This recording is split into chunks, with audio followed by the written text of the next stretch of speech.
Cinema শুরুতে আমাদের Germany শহর বার্লিনের ওয়ার্ল্ড ওয়ার 2 এর দৃশ্য দেখানো হয়, যেখানে হিটলার ওর বন্ধুর সাথে বসে জার্মানির তৎকালীন সব অর্থনৈতিক ও রাজনৈতিক পরিস্থিতির ব্যাপারে আলোচনা করছিল। হিটলার ওর বন্ধুকে এটা বলে যে ও বর্তমান সময়ে মানব সম্প্রদায়ের উন্নতির জন্য এবং জার্মানির লোকেদের জন্য যা যা করা সম্ভব ও সব কিছুই করে দিয়েছে। এর ঠিক পরে সিনেই আমাদের দেখানো হয় যে হিটলার একটি অজানা জঙ্গলে শুয়ে আছে, আর ও হঠাৎ চোখ খুলতেই দেখে ওর সামনে একটি বল এসে গড়িয়েছে। ও প্রথমে ভাবছিল প্রতিবেশী শত্রু দোলারা ওকে কিডন্যাপ করে এনে এই জঙ্গলে ফেলে দিয়েছে। আর এরই মধ্যে কিছু ছোট ছোট বাচ্চা হিটলারের দিকে আসে ওদের বলটা নেওয়ার জন্য, কিন্তু ওরা হিটলারের এই দুর্মম পরিস্থিতি দেখে ভয় পেয়ে যায় এবং ওইখান থেকে ভেগে যায়। আর এর কিছুক্ষণ পরে আরেকটি সিনে আমাদের একজন ক্যামেরাম্যানের সাথে পরিচয় করানো হয়, যে কিনা ওর নিউজ কোম্পানির জন্য ওই সময়ে অ্যাঙ্কারিং করছিল। এরপরে আমরা এটা দেখতে পাই যে হিটলার ধীরে ধীরে শহরের রাস্তার দিকে যাচ্ছে, আর লোকজন হিটলারকে হঠাৎ দেখে ওরা এটা ভাবে যে কেউ একজন হিটলারের হুবাহু কস্টিউম পরে রাস্তায় ঘুরছে। আর ওরা এটা দেখে খুবই মজা পায় এবং হিটলারের নানাভাবে ছবি তুলতে থাকে। আর হিটলারও ওদের এই হঠাৎ ছবি তোলা আর ক্যামেরা ফ্ল্যাশ দেখে খুবই নার্ভাস হয়ে পড়ে। খানিকটা সামনেই হিটলার একজন মহিলাকে দেখতে পায়, যে কিনা জার্মানিতে কথাবার্তা বলছিল। আর হিটলার তৎক্ষণাৎ ওর কাছে গিয়ে এটা কোন জায়গা আর কোন সময় চলছে ওই ব্যাপারে জিজ্ঞাসা করে, কিন্তু ওই মহিলা তৎক্ষণাৎই হিটলারের চোখে একটি স্প্রে করে দেয়।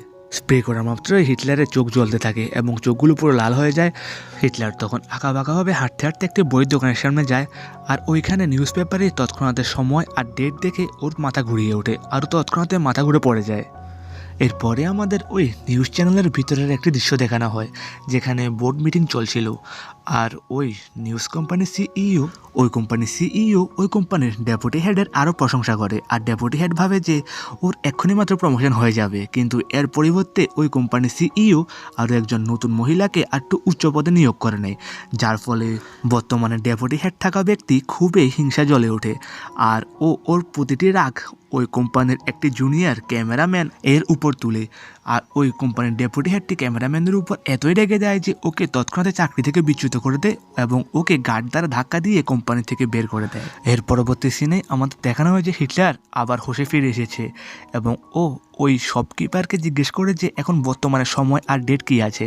আর শপকিপারও ওকে কনফার্ম করে যে এখন 2014 চলছে। হিটলার আবারও কনফিউজড হয়ে যায় এবং হিটলার আবারও ভাবতে থাকে যে এটা প্রতিবেশী শত্রু রাজ্যের দ্বারা করা কোনো চক্রান্ত, আর ওরা ওকে কিডন্যাপ করে এনেছে। আর ওই শপকিপারটি আবার দোকানে ফিরে আসা মাত্রই হিটলার আবার ওকে জিজ্ঞাসা করতে থাকে যে ওরা হিটলারকে কেন কিডন্যাপ করে এনেছে, কিন্তু এর বদলে ওই শপকিপারটি হিটলারকে একটি চকলেট দেয়। আর হিটলার ওই চকলেটটি পাওয়া মাত্র খুলে এবং গন্ধ শুনে দেখে যে এটা সত্যিই একটি চকলেট। হিটলার ওই চকলেটটি পেয়ে হতভম্ব হয়ে ওই শপকিপারকে আবারও জিজ্ঞাসা করতে থাকে যে কি এখনও কি দেশে ব্রেডের শর্টেজ আছে। ও শপকিপার বলে যে না, এখন বর্তমান সময় এমন কোনো সমস্যা নেই। শপকিপার আবারও অবাক হয়ে হিটলারের দেখে বলে যে তোমাকে দেখতে হুবাহু হিটলারের মতো নেই। আর হিটলারের জবাব দেয় যে হ্যাঁ, আমি আসলে হিটলারই। এরপরে হিটলার ওইখানে থাকা একটি নিউজ পেপার দেখে ওই সময়ের ব্যাপারে বিভিন্ন ইনফরমেশন কালেক্ট করতে থাকে। হিটলার এটা দেখে অবাক হয় যে ও ওয়ার্ল্ড ওয়ার 2-তে জয়লাভ করেনি, আর ও এটা দেখে খানিকটা হতাশ হয়ে পড়ে। এর পরবর্তী সিনেই আমাদের আবার ওই নিউজ রিপোর্টারকে দেখানো হয়, যে কিনা ওই কোম্পানি থেকে ফায়ার্ড হয়ে যাওয়াতে খুবই দুঃখিত এবং ওর পুরনো ক্লিপগুলোই দেখছিল আবার। আর ক্লিপটি দেখা মাত্রই ওর পেছনে হিটলারকে দেখতে পায়, আর হিটলারকে দেখা মাত্রই ও খুবই অবাক হয়ে পড়ে। ঠিক ওই সময় ও এটা সিদ্ধান্ত করে যে সে ওই ব্যক্তিটিকে খুঁজে বের করবেই। আর এর পরবর্তী সময়ে সিন শিফট হয় এবং আমাদের আবার হিটলারকে দেখানো হয়। বর্তমান সময়ে হিটলার ওই শপকিপারের সঙ্গেই আছে এবং ও দোকানের বাইরে এসে দাঁড়িয়েছে। দোকানের থেকে বাইরে আসার পর ওই শপকিপার হিটলার গায়ের থেকে প্রচণ্ড দুর্গন্ধ পাচ্ছিল, আর হিটলারকে ও সাজেস্ট করে যে ওর ইউনিফর্ম চেঞ্জ করার জন্য। এরপরে হিটলার একটি লন্ড্রি শপে যায় আর ওইখানে গিয়ে ওর পুরো ড্রেসটি চেঞ্জ করে ফেলে। এরপরে আমরা এটা দেখতে পাই যে লন্ড্রি থেকে বেরিয়ে হিটলার ওই শপকিপারের সাথে কোথায় জানে যাচ্ছে। আর আমরা এখান থেকে এটা বুঝতে পাই যে সে নিউজ রিপোর্টারটি হিটলারকে খুঁজে পেয়েছে, আর ও হিটলারের সাথে নানা রকমভাবে কথোপকথন করছিল। ওই নিউজ রিপোর্টারটি হিটলারকে একটি প্রস্তাব দেয় যে ও হিটলারের সঙ্গে একটি ডকুমেন্টারি শ্যুট করবে, যার ফলে হিটলারের জনপ্রিয়তা খুবই বেড়ে যাবে। হিটলার ওর এই প্রস্তাবে রাজি হয়, আর প্রস্তাবে রাজি হওয়ার পরে ওই নিউজ রিপোর্টার ওর মাঠ থেকে কিছু ক্যাশ আর একটি গাড়ি বুক করে দেশের বিভিন্ন জায়গায় ঘোরার জন্য বেরোয় পড়ে। এর পরবর্তী সিনে আমাদের দেখানো হয় যে হিটলার আর ওই নিউজ রিপোর্টারটি একটি হোটেল রুমে আছে, যেখানে হিটলার মডার্ন টিভি দেখে খুবই অবাক হয়ে পড়ে। টেলিভিশন দেখতে দেখতে হিটলারের মাথায় এটা বুদ্ধি আসে যে ও ওই নিউজ রিপোর্টারের ডকুমেন্টের জন্য দেশে ঘুরে ঘুরে লোকজনের কাছ থেকে পলিটিক্সের ব্যাপারে মতামত সংগ্রহ করবে। লোকজনের সঙ্গে কথাবার্তা বলার পর হিটলার এটা বুঝতে পারে যে হিটলারের অবর্তমানের দেশে ডেমোক্রেসি পুরোপুরিভাবেই ধ্বংস হয়ে গেছে, আর বহিরাগত ইমিগ্রেন্টসের কারণে দেশের পরিস্থিতি খুবই খারাপ হয়ে উঠেছে। ইন্টারভিউ শেষ হওয়ার পর যখন ওরা হোটেল থেকে ফিরছিল তখন ওই নিউজ রিপোর্টার হিটলারকে ওর ইউনিক মুস্টেচের ব্যাপারে জিজ্ঞাসা করে। হিটলার এটা রিপ্লাই করে যে ওর মুস্টেচগুলো গ্যাস মাস্কে সঠিকভাবে ওর চেহারা ফিট হওয়ার জন্য যেভাবে অনুকূল সেভাবেই কাটে। এরপরে আমরা এটা দেখতে পাই যে হিটলার আর ওই নিউজ রিপোর্টার একটা গার্ডেনে আছে, যেখানে হিটলার অনেকগুলো কুকুরের সাথে খেলা করছিল, আর খেলতে খেলতে একটি কুকুর হিটলারের আঙ্গুলে কামড় বসায়, আর হিটলার রেগে মেগে ওই কুকুরকে তৎক্ষণাৎ বন্দুক দিয়ে শুট করে মেরে ফেলে। এটা দেখতে পেয়ে ওই নিউজ রিপোর্টার খুবই রেগে যায় এবং তৎক্ষণাৎ হিটলারের হাত থেকে ওই পিস্তলটি কেড়ে নিয়ে নেয়। এরপর আমরা এটা দেখতে পাই যে ওরা ওদের ডকুমেন্টারি শ্যুট করার জন্য যা টাকা এনেছিল সব পুরোপুরি শেষ হয়ে গেছে। আর এরপর ওই নিউজ রিপোর্টারের একটি আইডিয়া আসে যে হিটলার রাস্তা দিয়ে যাওয়া বিভিন্ন পথচারী লোকের ছবি আঁকবে, আর যার ফলে ওরা ওদের পে করবে। কিন্তু হিটলার ওদের ছবি হুবাহু না এঁকে ওদের ছবিকে একটু কার্টুনিশভাবে আঁকছিল, যার ফলে পথচারীরা খুবই খুশি হচ্ছিল আর ওদের এনাফ পরিমাণে টাকা দিয়ে যাচ্ছিল। আর এর ফলে ওরা ওদের ডকুমেন্টারি শ্যুট করার জন্য পর্যাপ্ত পরিমাণে টাকা পায়, আর ওরা ওদের ডকুমেন্টারি শ্যুট করে আবার শহরে ফিরে যায়। এরপরে ওই নিউজ রিপোর্টারটি ওর কোম্পানির ডেপুটি ডাইরেক্টরের কাছে যায়, আর ওখানে গিয়ে হিটলারের সঙ্গে শ্যুট করা ডকুমেন্টারি দেখায়, যেটা কিনা ও ইন্টারনেটে আপলোড করেছিল আর যেটাতে পর্যাপ্ত পরিমাণে ভিউজ ছিল। কিন্তু ওই ডেপুটি ডাইরেক্টর ওর একটি কথাও শুনতে চাইছিল না, আর তৎক্ষণাৎ ওকে ওইখান থেকে বেরিয়ে যেতে বলছিল। কিন্তু ওইখান থেকে যাওয়ার আগে হিটলার হঠাৎই ওই কোম্পানির একটি বোর্ড মিটিংয়ের মধ্যে ঢুকে পড়ে, আর ওইখানে গিয়ে ওই কোম্পানির সিইওর সাথে কথাবার্তা বলে। ওই কোম্পানির সিইওর হিটলারকে খুবই পছন্দ হয় আর হিটলারের সঙ্গে একটি শো করার সিদ্ধান্ত নেয়, যার ফলে ওই কোম্পানির ডেপুটি হেডকেও ওই সিইওর কথা মানতে হচ্ছিল আর হিটলারের সাথে একটি শো শুরু করতে ও বাধ্য ছিল। এরপর আমরা এটা দেখতে পাই যে ওই কোম্পানির একটি স্টাফ হিটলারকে জিমেল অ্যাকাউন্ট খুলে দিচ্ছিল, কিন্তু ওরা এটা দেখতে পায় যে অন্য কেউ আগেই হিটলারের নাম দিয়ে জিমেল অ্যাকাউন্ট খুলে ফেলেছে, যার ফলে হিটলার খুবই রেগে পড়ে। কিন্তু পরবর্তী সময় ওই কোম্পানির স্টাফ হিটলারকে অন্য একটা নতুন নামে জিমেল অ্যাকাউন্ট খুলে দেয়, যার ফলে হিটলার আবারই শান্ত হয়ে যায়। এরপর আমরা এটা দেখতে পাই যে ওই কোম্পানির ডেপুটি ডাইরেক্টর ওই শোয়ের রাইটারের সাথে মিলে হিটলারকে কিছু হিলারিয়াস জোকস লিখে দেওয়ার কথা বলছিল, যার কারণে হিটলারের খুবই বদনামি হতো অডিয়েন্সের সামনে। এটা করার মূল উদ্দেশ্য এটা ছিল যে ওই কোম্পানির ডেপুটি ডাইরেক্টরের প্রমোশন না হওয়ার কারণে ও খুবই রাগে ছিল এখনো পর্যন্ত, আর এটা করে ও ওই কোম্পানির বর্তমান সময়ের সিইওর কাছ থেকে প্রতিশোধ নিতে চাইছিল।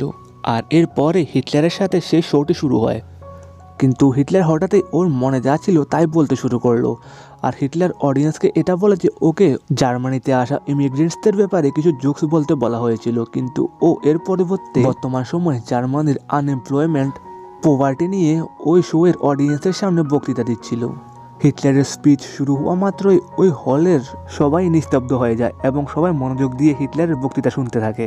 শো শেষ হওয়ার পর শোয়ের মেকার অডিয়েন্সের কাছ থেকে হিটলারের ব্যাপারে খুবই দারুণ রেসপন্স পায়, আর শোয়ের সিইও এটা সিদ্ধান্ত করে যে হিটলারকে এখন থেকে প্রতিটি শোয়ে দেখানো হবে। শোটি হিট হওয়ার পরেই পুরো জার্মানিতে হিটলারের জনপ্রিয়তা খুবই বাড়তে থাকে, আর এরপরে হিটলার জার্মানির বিভিন্ন জায়গার ছোট বড় সমস্ত নেতার সাথে সাক্ষাৎ করতে থাকে।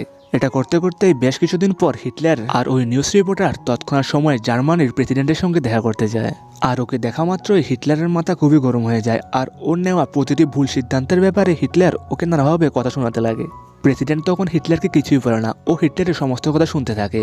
আর এর কিছু সময় পর ওই প্রেসিডেন্ট হিটলারের কমপ্লেন নিয়ে ওই নিউজ এজেন্সিতে আসে আবার। এটা দেখে ওই কোম্পানির ডেপুটি হেড মনে মনে খুবই খুশি হয়, কিন্তু যেহেতু হিটলার পুরোপুরিভাবে সঠিক ছিল ওর বক্তব্যগুলো নিয়ে, তাই হিটলারের শেষ শোটি আর বন্ধ করা হয়নি, কিন্তু পডকাস্ট এখনও চলছিল। আর এরই মাঝে একটি পডকাস্টে হিটলারকে অতীতে করা ওর সবগুলো কাজের ব্যাপারে প্রশ্ন করা হচ্ছিল, আর হিটলারও খুব সাহসিকতার সাথে ওই সবগুলো প্রশ্নের উত্তর দিচ্ছিল।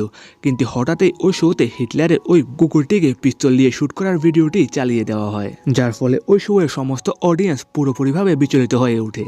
কিন্তু এটা দেখে হিটলার আরও রেগে ওঠে। হিটলার ওই শোয়ের অডিয়েন্স আর ওই শোয়ের মেকারকে ধমকাতে থাকে। এইসব পরিস্থিতি দেখে ওই কোম্পানির ডেপুটি ডাইরেক্টর খুবই খুশি হয়। হিটলারের করা এরূপ আচরণের ফলে ওই শোয়ের মেকার অর্থাৎ সিইওকে ওর পোস্ট থেকে সরিয়ে দেওয়া হয় এবং বর্তমান ডেপুটি ডাইরেক্টরকে প্রমোশন দিয়ে ওই জায়গাতে বসিয়ে দেওয়া হয়। এরপর যখন হিটলারকে ওই কোম্পানি থেকে বের করে দেওয়া হয় তখন ওই হিটলার আবারও সে নিউজ রিপোর্টারের সঙ্গে থাকতে চলে যায়।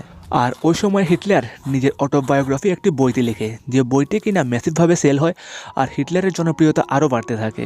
আর এরই ঠিক 3 মাস পর ওই কোম্পানির সমস্ত এমপ্লয়ি ওই কোম্পানির তৎকালীন সিইওর কাছে যায়। কোম্পানির এমপ্লয়িরা এটা বলে যে বিগত 3 মাস ধরে ওদের কোম্পানি লসে চলছে, কিন্তু ওই কোম্পানির সিইও ওর এমপ্লয়িদের এটা বোঝানোর চেষ্টা করে যে পরিস্থিতি ধীরে ধীরে সামাল হয়ে যাবে এবং সব কিছু নিয়ন্ত্রণে চলে আসবে। কিন্তু ওই কোম্পানির কর্মচারীরা ওর একটি কথাও শুনতে চাইছিল না এবং ওদের মধ্যে হঠাৎ একজন বলে ওঠে যে ও ওর জব কুইট করবে যদি না হিটলার ওই কোম্পানিতে আবার ফেরত না আসে। আর এটা শোনার পর ওই কোম্পানির সিইও আবার হিটলারকে খোঁজার জন্য বেরিয়ে পড়ে। খুঁজতে খুঁজতে ওই কোম্পানির সিইও ওই নিউজ রিপোর্টার আর অ্যাডলফ হিটলারকে আবার খুঁজে পায়। খুঁজে পাওয়ার পর ওই কোম্পানির সিইও ওই নিউজ রিপোর্টারকে এটা অফার দেয় যে ও ওদের 1 মিলিয়ন টাকা দেবে যদি হিটলারের সাথে শ্যুট করা নতুন ডকুমেন্টারিটি ও ওদের কাছে বিক্রি করে আর ওদের কোম্পানির নিউজ চ্যানেলে সেই ডকুমেন্টারিকে ব্রডকাস্ট করা হয়। ওই নিউজ রিপোর্টারটি ওই কোম্পানির সিইও দেওয়া এই প্রস্তাবে রাজি হয়। আর এরই মাঝে অনেক কিছু হয়ে যায়। আর এত সব কিছু হওয়ার পর ওই নিউজ রিপোর্টারের হিটলারের প্রতি সন্দেহ জাগে এবং ওই নিউজ রিপোর্টারটি ওর দ্বারা শ্যুট করা পূর্বের ফুটেজগুলো আবার দেখতে থাকে এবং ও এটা সিদ্ধান্তে আসে যে এই হিটলারটি আসল হিটলার হতে পারে। এরপর ওই নিউজ রিপোর্টার একটি বন্দুক নিয়ে হিটলারের দিকে তাক করে বলে যে ওর আসল আইডেন্টিটি ওই নিউজ রিপোর্টারকে বলার জন্য, কিন্তু হিটলার বলে যে ও তো সবসময় বলেছে যে ও আসলে হিটলারই আর ও ওর আইডেন্টিটি কখনো লুকায়নি। কিন্তু এইসব কথা শোনা মাত্রই ওই নিউজ রিপোর্টারের মাথা আরও গরম হয়ে যায় আর ও হিটলারকে এটা বলতে থাকে যে দেশের বর্তমান সব খারাপ পরিস্থিতির জন্য হিটলারই দায়ী। আর এটা বলা মাত্রই ও হিটলারের দিকে একটি গুলি করে হিটলারকে ছাদ থেকে নিচে ফেলে দেয়। কিন্তু এরপর ও পেছন ফিরে দেখে যে হিটলার ওর পেছনেই দাঁড়িয়ে আছে। আর হিটলার ওই সময় এই ডায়লগটি বলে যে জার্মানির লোকেদের মাঝখান থেকে হিটলার কখনোই বিলুপ্ত হবে না। আর ঠিক এরই পর আমরা এটা দেখতে পাই যে আসলে এটি একটি ফিল্মের শুটিং চলছিল আর ওই নিউজ রিপোর্টারের অ্যাক্টিংও ওই প্রোডাকশন হাউসের অন্য একজন অ্যাক্টর করছিল। আর শেষে আমরা এটা দেখতে পাই যে আসল নিউজ রিপোর্টারটি একটি মেন্টাল অ্যাসাইলামে ভর্তি। এখানে এই মুভিটির সমাপ্তি ঘটে।